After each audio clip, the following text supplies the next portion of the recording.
The whole project was started 81, 82. We didn't know what we wanted to make in the first place. All we know is we wanted to make a product that was typical of Africa. We started off by doing a literature survey of fruit from the veld. Jack was tasked to find a unique African fruit with a flavor that could be used to produce a palatable, typical African liqueur. He used almost everything you could find in the bush, but the one that worked was the Amarula, and he found it just outside Phalaborwa.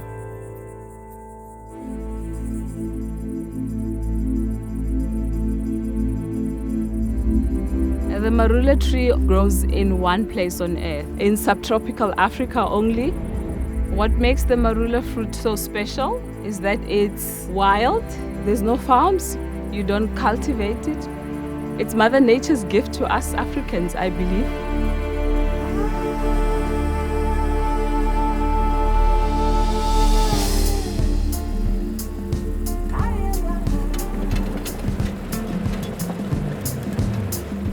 The problem with wild fruit is there are plenty of it, but they grow all over the place and they're inaccessible.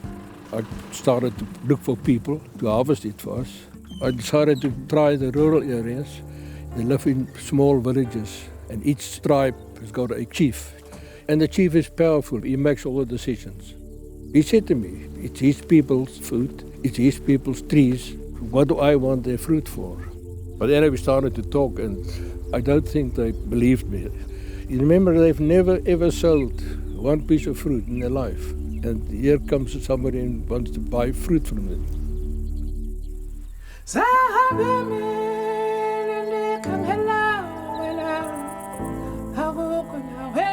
The Amarula tree has always been an important part of our lives.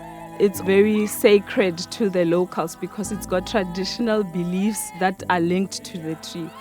People will get married under the Amarula tree because they believe it symbolizes prosperity, as well as it's going to bless them with lots of children.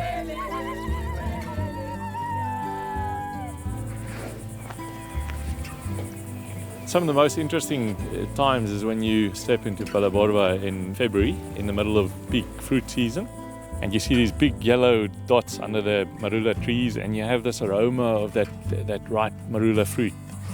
Lavakulu va ri loko nkarhi wa vukanyi wu fika wa makanyi wu fika hi vona hi tindlopfu ta nun'hwetela. Phalaborwa is also known as the town of Amarula because people literally pick up from their own backyard. Hina vaakatiko va Phalaborwa loko sungula nkarhi wa makanyi va kokwani va mhani va sesi va buti va malume hi rhwalela makanyi. Loko ku fika 89 se ku sungula ku endliwa Amarula va hi byela ku ri hi tisa hi ta xavisa hi ta kota ku hanya hi yona mali liya. So the people in the area will collect from different villages and then we will take out our trucks to go and buy from them.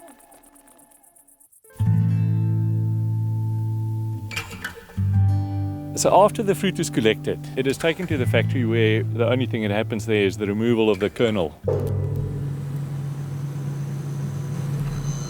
From when Amarula was first made, even still today, it's still done in the same factory. So it's a totally humble setup with a small team of people that make it happen. I was working at Amarula for 20 years. I built the place with my own 2 hands, with 9 guys.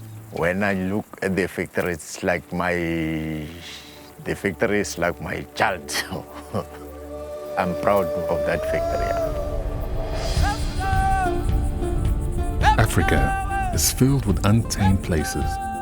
When you travel down those unfamiliar roads, those dusty, forgotten footpaths, you'll discover richness beyond imagination.